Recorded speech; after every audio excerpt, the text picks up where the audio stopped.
بسم اللہ الرحمن الرحیم۔ تمام سننے والوں کی خدمت میں عقیدت و محبت سے السلام علیکم ورحمۃ اللہ وبرکاتہ۔ جیسا کہ پچھلی سماعتی نشست صفحہ نمبر 11 پر رکی تھی، تو اسی لیے آج کی سماعتی نشست بھی صفحہ نمبر 11 کے درمیان سے شروع کرتے ہیں۔ خدا نے مردہ زندہ کر دیا۔ اس موضع شریف میں جہاں حضرت قطب عالم شیخ العارفین کا مزار پاک ہے، ایک شخص بشیر اللہ رہتے تھے۔ انہیں ایک بار سخت کالرا ہیضہ ہوا، موت کی علامتیں ظاہر ہوئی، آخر دم بند ہو گیا۔ لوگوں کو یقین ہوا کہ مر گئے۔ کفن دفن کی تیاری ہونے لگی، مگر تھوڑی ہی دیر گزری تھی کہ ان میں زندگی کے آثار پیدا ہوئے اور وہ اٹھ بیٹھے اور بالکل اچھے ہو گئے۔ لوگوں سے اپنا واقعہ انہوں نے اس طرح بیان کیا: مجھ پر نزا کی سی کیفیت طاری ہوئی تھی، تو اس وقت مجھے 3 آدمی نظر آئے اور ایک پروانہ دکھا کر بولے، چلو، جس نے تمہیں پیدا کیا ہے اس نے تمہیں بلایا ہے۔ یہ کہہ کر ان میں سے 2 آدمیوں نے میرے بازو پکڑ لیے اور مجھے لے کر چل پڑے۔ جاتے جاتے ایک درخت ملا، اس کے نیچے سب جا کر کھڑے ہو گئے اور مجھ سے کہا، بیٹھ جاؤ۔ یکا یک کیا دیکھتا ہوں، حضرت قبلہ عالم سیدنا شیخ العارفین خواجہ صوفی مخلص رحمان جہانگیر رحمۃ اللہ تعالی علیہ تشریف لائے اور مجھ سے پوچھا، بشیر اللہ، تم یہاں کہاں جا رہے ہو؟ میں نے عرض کیا، حضور، ان لوگوں نے مجھے ایک پروانہ دکھا کر گرفتار کر لیا ہے اور معلوم نہیں مجھے یہ کہاں لے کے جا رہے ہیں۔ آپ رحمۃ اللہ تعالی علیہ نے فرمایا، وہ پروانہ کہاں ہے؟ ہمیں دکھاؤ۔ اور پروانے کو دیکھ کر ان لوگوں سے جو مجھے لے گئے تھے فرمایا، یہ وہ بشیر اللہ نہیں ہے، وہ دوسرا شخص ہے، اور جس کے لیے یہ پروانہ ہے وہ بشیر اللہ فٹک چری میں ہے۔ تم لوگ وہاں جاؤ، اس بیچارے کو چھوڑ دو۔ آپ رحمت اللہ تعالیٰ کے حکم کے مطابق ان لوگوں نے مجھے چھوڑ دیا اور چلے گئے۔ پھر حضرت قبلہ رحمت اللہ تعالیٰ نے مجھ سے فرمایا، بشیر اللہ، اب تم بھی اپنے گھر چلے جاؤ۔ عرض کیا، کس طرح جا سکتا ہوں؟ میرے اس عرض کرنے پر آپ نے مجھے 2 پھول عطا فرمائے۔ ان کے وسیلے سے میں اپنے گھر پہنچ گیا اور ہوش میں آ کر اپنے بستر پر اپنے آپ کو موجود پایا۔ اس کے بعد معلوم ہوا کہ ٹھیک اسی تاریخ کو فٹک چری میں میرے ہم نام بشیر اللہ کا انتقال ہو گیا۔ اس وقت تک میں حضرت قدس اللہ سر عزیز کی مریدی و غلامی کی شرف سے محروم تھا۔ جب خود مجھ پر یہ ماجرا گزرا اور آپ کی عظمت و شان و جلالت قدر و قدر الہیہ سے مجھ پر اس طرح ظاہر ہو گئی، تو میں خدمت اقدس میں حاضر ہو کر مرید ہو گیا۔ جناب بشیر اللہ صاحب اس واقعے کے سالہ سال بعد تک زندہ رہے، اور اب وہ زمانہ ہے کہ ہمارے حضرت قبلہ روم فدا صدر حیات پر جلوہ فروز ہے کہ بشیر اللہ صاحب بہت زیادہ سخت بیمار ہو گئے، مبتلا مرض ہو گئے۔ حضرت قبلہ نے ایک روز عبدالجلیل صاحب اور خادم علی صاحب سے ارشاد فرمایا کہ بشیر اللہ صاحب کی عیادت کرائیں، وہ سخت بیمار ہیں۔ یہ دونوں اصحاب ان کے پاس پہنچے۔ اس وقت بشیر اللہ صاحب نے اپنا یہ واقعہ مر کر زندہ ہو جانے کا من و عن بیان کیا اور فرمایا، اس واقعے کو ایک راز کی طرح محفوظ رکھا تھا، مگر اب وقت میرا آخر ہوا۔ اپنے ساتھ قبر میں لے جانے کی بجائے حضرت رحمت اللہ تعالیٰ کی عظمت و بزرگی کا یہ واقعہ منقطع عامہ کی خاص کی غرض سے ظاہر کر دیا ہے۔ اب ان اصحاب کو معلوم ہوا کہ ان کے پاس حضرت قبلہ رحمت اللہ تعالیٰ علیہ کا ہمیں اس وقت بھیجنا کس غرض و منشا سے تھا۔ ماجرائے عجیب۔ جناب محترم حافظ عبدالقادر صاحب نوا خالی مرحوم کی ابتدائے جوانی کا واقعہ ہے کہ وجہ مفاصل یعنی گٹھیا کا مرض میں مبتلا ہو گئے۔ مرض اتنا شدید تھا کہ نقل و حرکت بھی دشوار ہو گئی تھی۔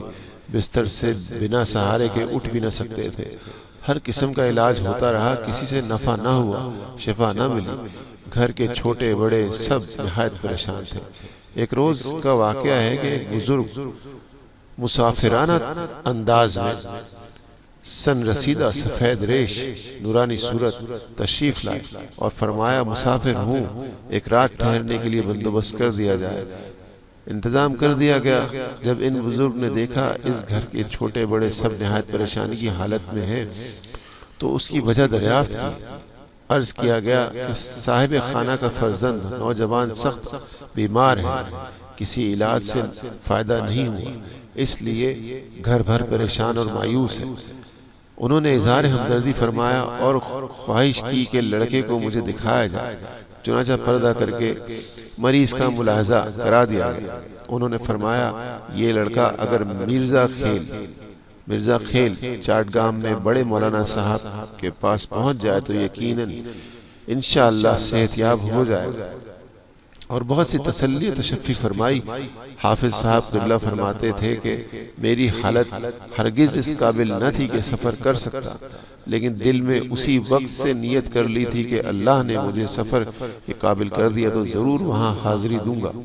دوسرے دن صبح ادھر وہ بزرگ رخصت ہوئے، ادھر میری درد و تکلیف میں تخفیف شروع ہو گئی، یعنی کمی ہونا شروع ہو گئی، اور تھوڑے دنوں میں ہی حالت اس قدر سنبھل گئی کہ سفر کی ہمت آ گئی، اور میں نے گھر والوں سے تقاضا کرنا شروع کر دیا، مرزا خیل بڑے مولانا صاحب کی خدمت میں لے جانے کا شروع کر دیا، اور کہا کہ جس روز سے وہ بزرگ تشریف لائے اسی روز سے نیت وہاں حاضر ہونے کی کر چکا ہوں۔ میرے والد نے انتظام سفر شروع کیا، اور کچھ عرصے بعد وہ مجھے لے کر مرزا خیل شریف روانہ ہوئے۔ یہاں آ کر کیا دیکھتا ہوں کہ وہ بزرگ جو مسافرانہ میرے گھر تشریف لائے تھے روبرو جلوہ افروز ہیں۔ پہلی نظر کا مجھ پر پڑنا اور پہلی نگاہ سے میرا آپ کو دیکھنا تھا کہ میں بے ہوش ہو گیا۔ مجھ پر کرم فرمایا گیا، چند روز خدمت اقدس میں حاضر رہا اور بالکل تندرست ہو گیا۔ عرصے تک میرا خیال تھا کہ یہ سفر حضرت ہی نے بنفس نفیس فرمایا ہوگا، جو گھر بیٹھے دولت دیدار نصیب ہوئی، مگر تحقیق سے معلوم ہوا کہ نوا خالی کا سفر کرنا کہاں۔ حضرت رحمت اللہ تعالیٰ علیہ نے تو خانقاہ سے قدم باہر نکالا ہی نہیں، مدت سے خانقاہ نشیں ہیں۔ عرصہ ہوا یہاں سے چند میل کے فاصلے پر شہر چاٹگام بھی ہے، وہاں بھی تشریف نہیں لے گئے۔ اب سب کو یقین ہوا کہ آپ کا تشریف لے جانا باطنی تصرف تھا۔ اس کے بعد جناب حافظ صاحب مرید ہوئے، اور خدا کی رحمت سے آپ کو بندگان خدا کے مرید و تلقین کرنے کی اجازت اپنے پیر و مرشد سیدنا شیخ العارفین رحمۃ اللہ تعالیٰ کے دربار سے عطا ہوئی، اور اس واقعے کے 50 سال تک زندہ رہے، اور ہزاروں بندگان خدا کو آپ سے رشد و ہدایت نصیب ہوئی۔ ایک مجذوب بزرگ کی عقدہ کشائی۔ جناب شاہ اصغر علی صاحب ایک درویش جن پر جذب غالب تھا اس نواح میں رہا کرتے تھے۔ ان پر ایک وقت ایک زمانہ ایسا گزرا کہ ہر شخص جو سامنے آتا پوچھا کرتے فتنہ کہاں گیا، اور ہر وقت انہیں اسی فتنہ کی تلاش اور اس کی دھن تھی۔ کون تھا جو ان کے سوال کا جواب دے کر ان کی تسلی و طمانینت کرتا؟ ہر ایک سے یہی سوال کرتے، اور جواب نہ پا کر مایوسی اور حسرت کے ساتھ منہ دیکھنے لگتے۔ ایک روز حضرت سیدنا شیخ العارفین کی خدمت میں حاضر ہوئے اور یہی بات دریافت کی جسے ہر ایک سے پوچھا کرتے تھے۔ آپ رحمت اللہ تعالی نے فرمایا کل صبح آ جانا۔ وہ چلے گئے۔ صبح کے انتظار میں آدھی رات سے ہی خانقاہ کے دروازے پر آ کر بیٹھ گئے۔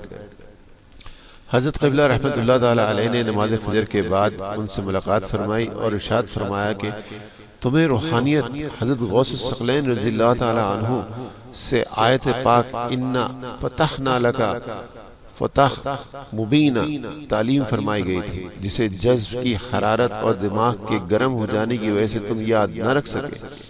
اس نعمت از یاد کو پا کر اصغر علی شاہ کا فرت مسرت و شادمانی تھے، جو عالم ہو سکتا تھا ہو گیا۔